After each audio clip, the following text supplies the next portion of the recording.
Сизден сураныч каттыгыраак баян кылып берип коюңуздарчы. Бул жакта никеси жашап жүргөндөр абыдан көп болуп жатат, ошол тууралуу дейт. Никеси жашоо деген бул сойкулук, ойноштук, зына деген сөз. Зына карыз болот.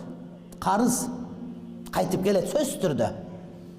Сен бирөөнүн кызы бир нерсе кылып атасың, сенин кызың бир нерсе кылат.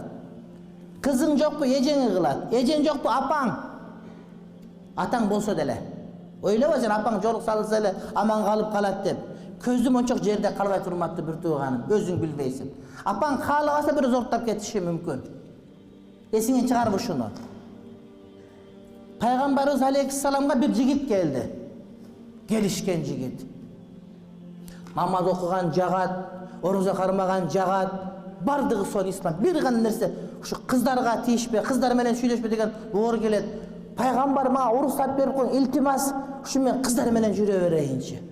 Намаз деле окуйын, зекет деле берейин, ажылык деле кылайын, сакал деле коеюн. Только кыздар менен ушуга мага свободу посещение кылып коюң, любой кыздар менен жүрө берейин, уруксат бериң деди. Пайгамбарым алейхиссалам айтты: сенин апаң менен ушундай кылып свободный посещение кылса болобу? Кошунанын бардыгы, элдин бардыгы, махалланын бардыгы. Астак апам деди. Эжең, тайэжең бардыгы менен акырында айтты: болду, мен кайттым деди. Сен бирөө менен зына кылып атасыңбы? Сеники менен башка бирөө зына кылат. Болуптур, сен жетим калдың, апаң өлдү, эжең өлдү, карындашың өлдү, эч кимиң үйлөнгөн да жоксуң кийин. Өмүр бою бомуж болуп өтө турган болсоң дагы, сен жашап аткан үйдүн бурчуна келип, ошол жерге зына кылган бирөө зар ушат жаба сийип кетет да. Айтышы мүмкүн да, мен эч кимге үйлөнбөйм. Эгер апаң жок болсо, карындаш жок болсо, сенин аялыңа бирөө зына кылат. Кейде мага келет да, аялым менен бирөө менен болуп калган экен, ушундай деп.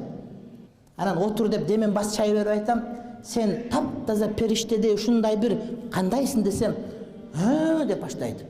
Анан сурап келсең, өзү да кыла, ошо сенин кылганың ушу мойнуң менен тарт. Аялыңда күнөө жок, сен де күнөө анткени ушундай кылгансың дейт да. Ошого тооба кылып кал. Бул сага карыз. Эртең ошону көрөсүң. Кудай сактасын, урматтуу бир тууганым. Ошол карыз сенин 6га чыккан кызыңа, 7ге чыккан балаңа да болуп калышы мүмкүн. Сен ойлоба кутулуп кетем деп. Кудайдын карынан кутула албайсың.